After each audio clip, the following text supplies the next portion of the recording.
podcast is sponsored by Camera Museum of London at 44 Museum Street. Welcome to a Fish Out of Water podcast. This is your host Richard Lipman. Today we are interviewing Eyal Sivan. This is a bonus episode. Okay. I'm with you. Thank you, Eyal. Last question, I think, pretty much. Thanks very much for your time. It was very interesting. Tell us a bit about your influences, from filmmakers to writers or artists, or even maybe the Bible, or Well, I as I don't have any formal education. I mean, it's education. It's I'm self-educated. It's about encounters. Sometimes influences come by opposition, but I was always very much intrigued by the work of Marcelo Fultz as a filmmaker. As a documentary filmmaker, or somebody like which films, for example? Marcelo Fultz, it's Memory of Justice, would it be films like Hotel Terminus, another filmmaker which I'm interested in very much is Jean-Luc Godard, but it's mainly political films. I mean, here and elsewhere, East-West, and less is narrative cinema. Obviously, Jean Rouch also by opposition. Here I'm talking about documentary filmmakers, but writers. I'm very intrigued by the work of Walter Benjamin, especially by the fragments that are called Theses on the Philosophy of History. Obviously, Hannah Arendt, which is somebody that I worked on for a very long time. There are books like this that were moments in my personal history, which are the books of Mario Vargas Llosa, the Colombian writer. It's very eclectic. It's very diffused. It's more it's encounters on the road with pieces and works that intrigued me, or I would say interrogated me. But the influences, the cinematic influences are. I was never a kind of a cinephile, somebody that was following really. I'm a big consumer of image. Massive consumer of documentary image and political theory. So it's difficult for me to speak in terms of one influence. Obviously, Chris Marker, Alain René, those kind of people's work were very much important for me. So would you say France was more welcoming for you culturally and ideologically? It's difficult to say. France, at the moment that I arrived, I was in a way naive and fascinated about France. And as year passes, I understand to what extent it continues to be a very intriguing place. It became hostile to me because of my political standpoints, my activism, my critique also of France. I discovered to what extent France is still stuck in its colonial past. To what extent France is a place that doesn't know to deal with this historical past. So I'm less naive. I am I believe, like many migrants in Europe, I think that I'm much more European today than I'm French, despite having since now 7 years my French passport. I'm more European. I'm traveling around Europe. I I'm a happy non-belonger to this space. Would you say you're a wanderer? I'm wondering in my head, first of all, but I'm a wanderer. Yeah, I didn't I cannot answer on the question Right. where is home, for example. I see. You said France is stuck in the colonial past. What do you mean? Can you give us an example? Well, you just have to look at the relations that are exist between white Frenchhood and its non-white population. It's a country that suffers strongly from Islamophobia. It's a country where the that is a title of a French historian book. It's a past that doesn't pass. France is stuck in its Algerian war. It's stuck with the fact that it's it doesn't know how to deal with its collaboration moment with German Nazism, its fascist moment. It transformed its attitude towards Jews by supporting highly Zionism and being philo-Semitic. I said Islamophobic, and it's a country that moves strongly towards what we're going to see in the next election, which is the arrival of power of the radical right wing of France, while its policy is already implemented. Do you think Le Pen's going to get in power? Yeah, but it won't change a lot, as I said, because the policy of Le Pen is already implemented. I see. In fact, the actual government of France is doing Le Pen's policy. Le Pen will be just the consecration of a process that we saw arriving, and this is on the ground of the fact that France doesn't know how to deal with its past. Um, there are some, how would sort of ethnic minority sort of, success stories in France. One of them being the author of Adele, Leila Silimani. What's your take on her and her books? I don't know her books. There are success stories. I mean, it's always the success story of migrants. Is in the moment that we start to speak in terms of success story of immigrants, we're saying, look, there are some. You see, where there are some, which means that this is exception. Mm. You see, I mean, I don't think that the situation in Britain is ideal, but you cannot imagine that Algerian origin person will become prime minister, as you can imagine that a Pakistani origin person will come prime minister in Britain. I mean, this is not in France. You have today a minister of interior that is talking about French people and French by paper. Okay.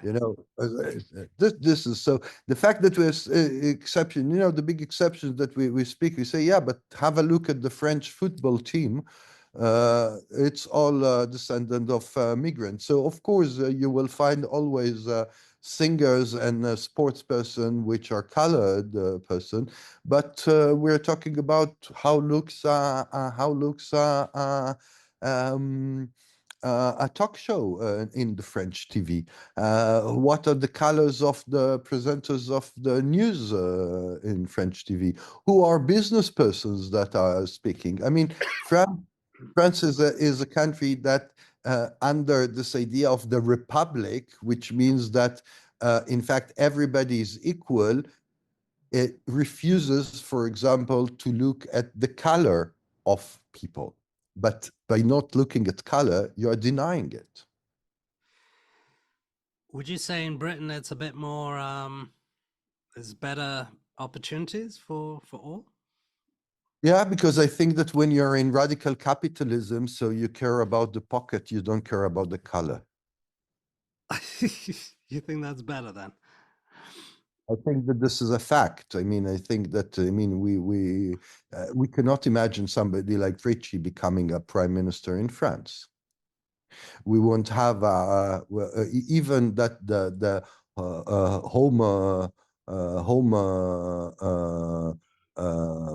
homeland minister was a colored person in Britain and was very, in fact, xenophobic and anti-immigrants.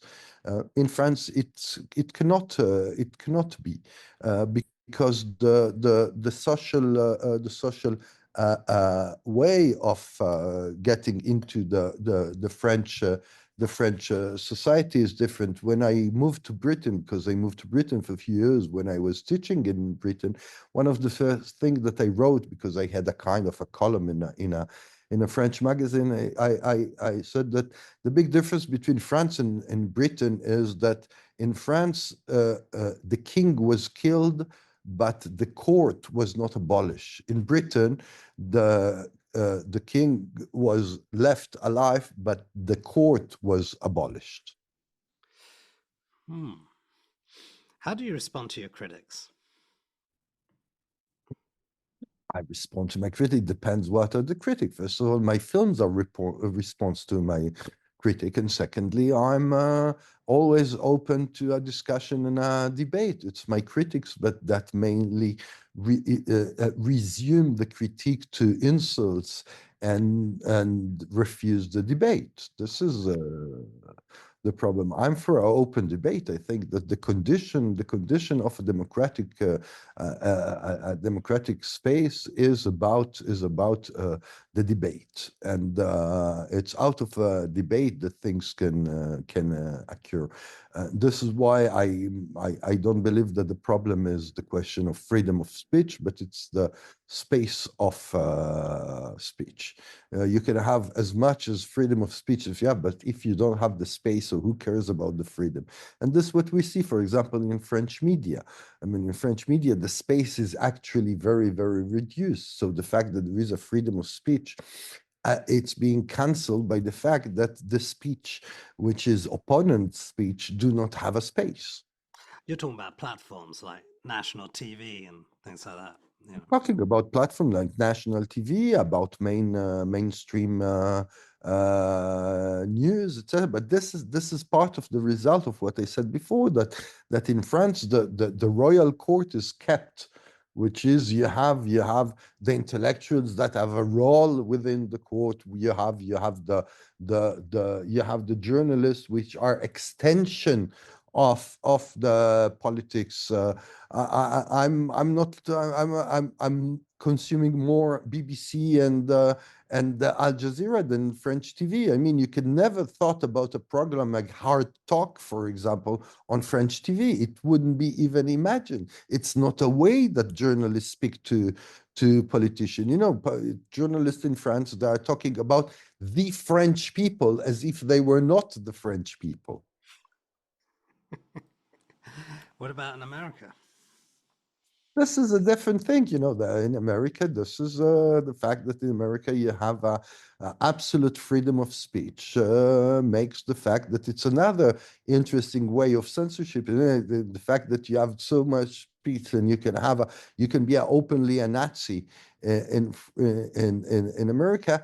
In the end, it comes to those who have the money to impose their discourse. So it's really about, it's the question of the means and the financial economic means, then the question of freedom of speech, etc. But we see also that what happens in America, which is that in a certain way, it's a homogeneous society, which is it's very difficult to imagine a position in the US which will be anti-capitalist, for example. You see, in the moment that you have only capitalism, which is a general consensus, so it's within that consensus that you have the freedom of speech. But anti-capitalism in America would be considered as being absolutely anti-American. Or, yeah, heretic. Um, what about religion? Well, what's the part?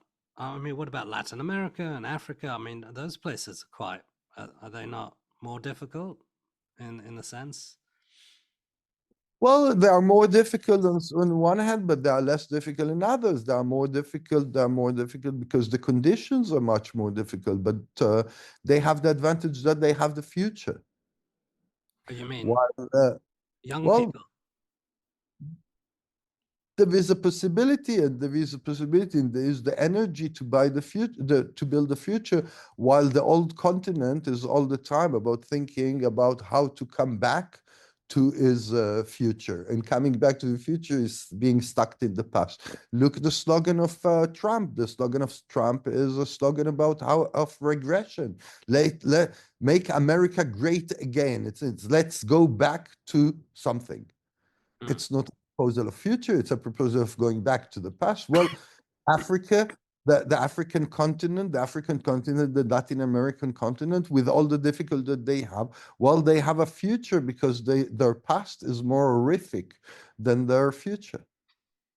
What about places like China and? I don't know a lot about China. They just the only thing that I can say about it is that for many years we thought that democracy and I mean, capitalism needs democracy and free market needs democracy. I think that China is one of the places that proved, in fact, what very few people believed in, that you can uh, coexist in a very harmonious way between highly authoritarianism and high capitalism. And this is something which I think that both Europe and US are today very jealous from the fact that here you don't need democracy in order to be capitalist. And this is the lesson that China is sending to the world.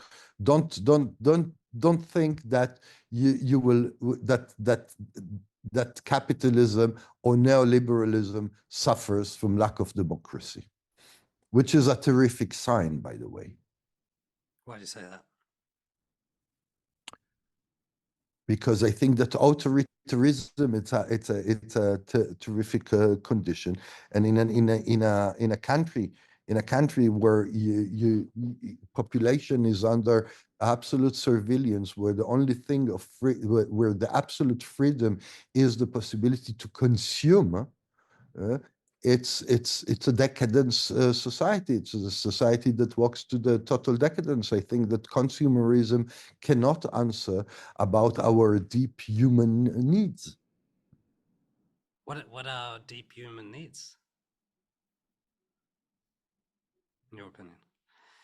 I think that our deep human needs is first of all, as well, it's health on one hand, which means the possibility to access to health for everybody, and secondly, it's the right balance between I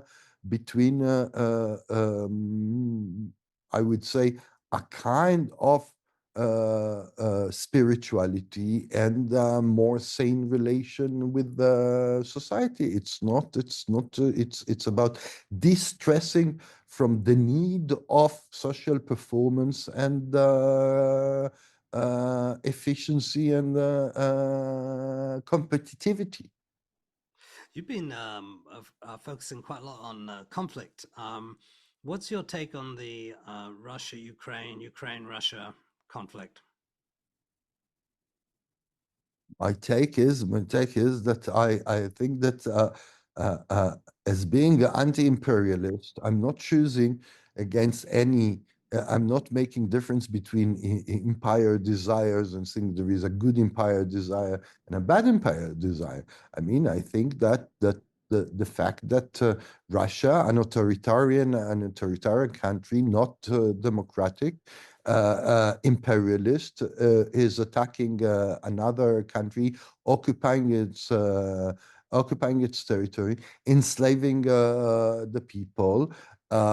This is wrong. I think that there are sometimes mistake among liberals or progressive, or call them leftists, that there is a good imperialism that will be the Russian one, and a bad imperialism that will be the US one. I'm an integrally anti-imperialist, and I am still believe of the need of international law in order to manage international relation. Uh, um, not obeying to international law, abolishing international law is to build a world which is built on absolute savagery. Mm. Although there's still quite a lot of wars that are still going on in the world, right? Advanced. Obviously there are a lot of wars, and there are wars, that seems more important than others, and issues that are more highlighted than others. I mean, people are speaking rightly, strongly about the danger of genocide in Gaza, but in the same time, we don't speak enough about the what happens with the Rohingyas on one hand and the Uyghur on the other, which are also under the threat of genocide. What we see, and this is the terrifying thing, is that if I kind of lived most of my adult life in this parenthesis that believe that there is one humanity which is equal to each other, we see today in international relation that there are humans which are not considered part of the humanity, and this is why we don't consider that those are crimes against humanity. We're going back to a perception which we thought that it was an old-time perception, that there is civilization on one hand and uncivilized people on the other. And if we see that the fact that nobody really cares about what's going on in Sudan and in going on in Burmany, and what's going on in China Uyghur, and we could dress other, or we could point out other wars, is because there is no anymore a consideration of that we belong to one humanity, and our duty as a humanity is to continuously uh, um, uh, work hard in order to create a common world. Do you think we're all separated, or do you think it's better to have one? I mean, do you believe in borders and things like that?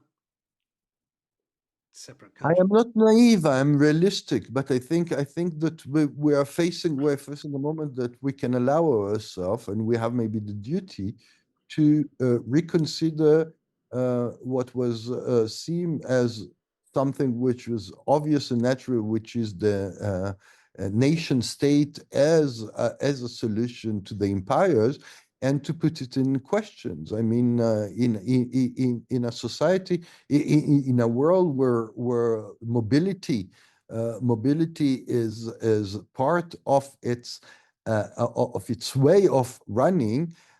We have to consider that we have to give the possibility of mobility of people equally. It's not possible. It's impossible to consider that white business person have the right to entire mobility, where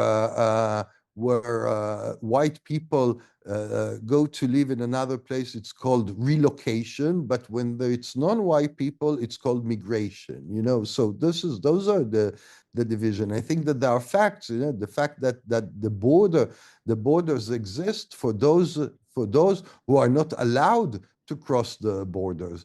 And there is for white business people, there are no borders actually.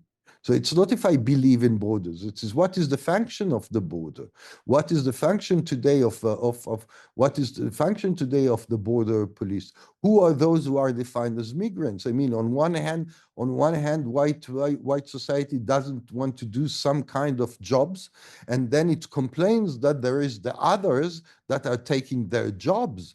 I mean, what would it be? What would it be? Who would construct Europe after Second World War? I mean, migration is part of our daily, everyday need, is not something which is a threat. And this is the terrifying hypocrisy. I mean, when we need people to clean our street and to take care of our elderly people, we accept them. And then when we don't need them, they are just waste. They are superfluous, and we can chase them out. I mean, there is something also to remember. I mean, most of the migration that we see, I mean, most of the passing border that we see, those are people that are coming to cash back what was spoiled from them in hundreds of years of colonization. And this is rightly. But what happens when people can't get along in the communities? It's not that people cannot longer with the communities, the problem of the notion of hospitality. I mean, this is one of the things that should be reconsidered. When the white person is traveling as a tourist, is traveling to a tourist to the south, one of the first things that we do is say, oh, people are very open, very hospitable, they take us in, etc. Well, I think that the white world have to think back about the notion of hospitality. It's not about getting alone in the community. It's about the idea of hospitality. It's about the fact that the person that is next to me, and it's true between white people themselves. I mean, it's the fact that people live in building that they don't know the name of the neighbor which is in the door next by. From there it starts. It's about gaining back humanity. It's not enough to declare we are civilized, we are modern, we are moral, we are values. It's about everyday action, and to reconsider that the fact that to sit in the tube in London and being not looking at the person next by, not caring about next by, it's about losing its own humanity. It's not about if the fact if I'm accepting the Pakistani or the Indian or the Ghanaian which is next to me. It's about do I care about the person which is sitting next to me? Are you suggesting most people don't? I suggest that one of the things I suggest that we see that there is the white civilization forgot because it thinks that things are being established, so you don't care about them anymore, and we have to consider that a society, it's like a garden. We have to take care of it in permanency. We cannot say, oh, the garden is done now.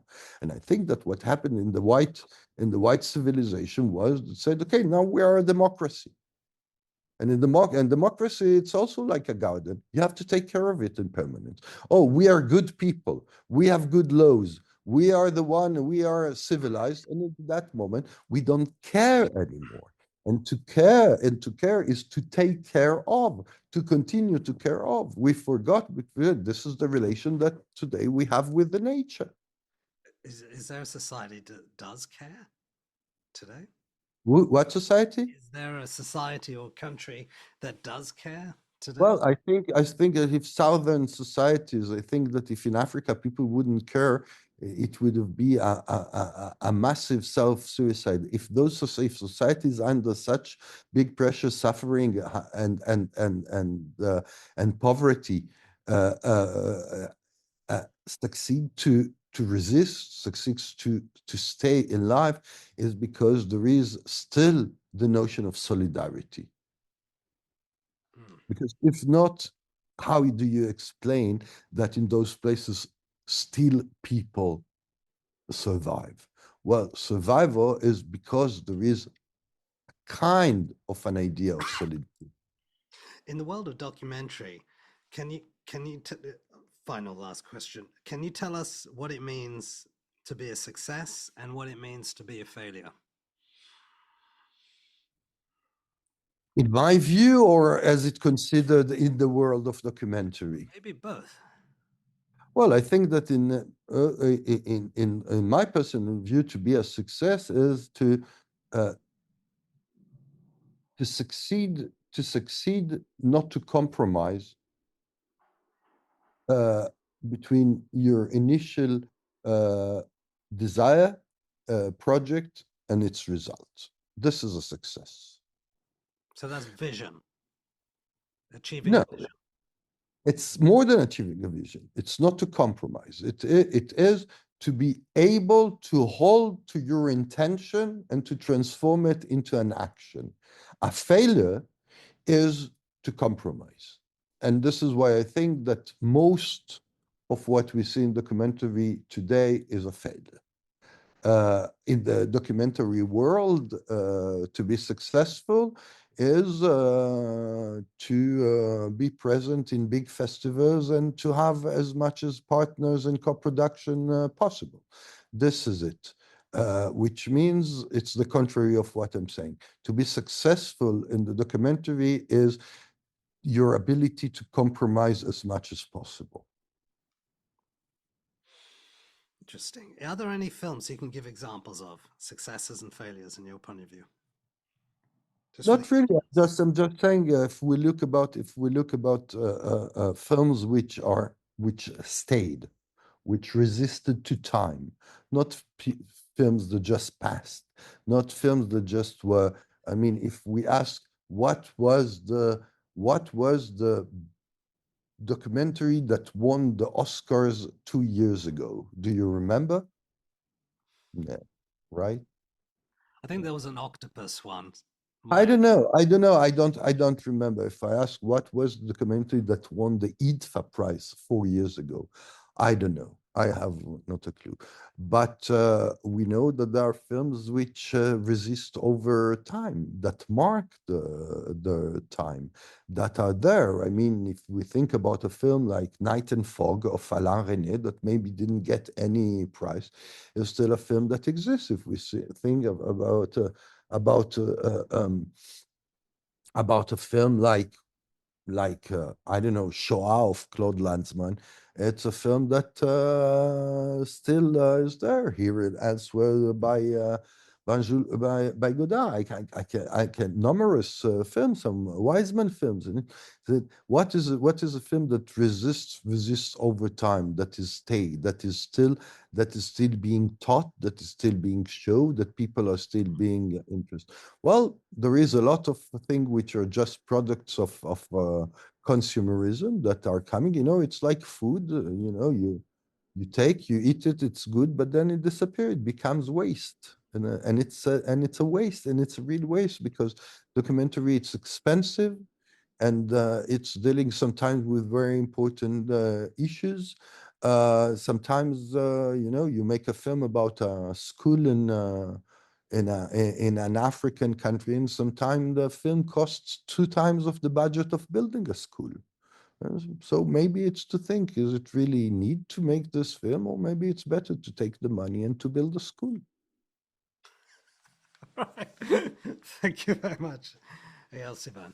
Thank you. You're really welcome. Thank you for this long interview. Thank you. Appreciate it. Lots of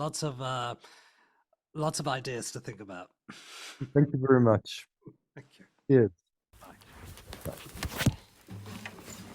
This podcast is sponsored by Camera Museum of London at 44 Museum Street. Thank you for listening to a Fish Out of Water podcast. This is your host, Richard Lipman. Should you have any questions, comments, or suggestions, please get in touch.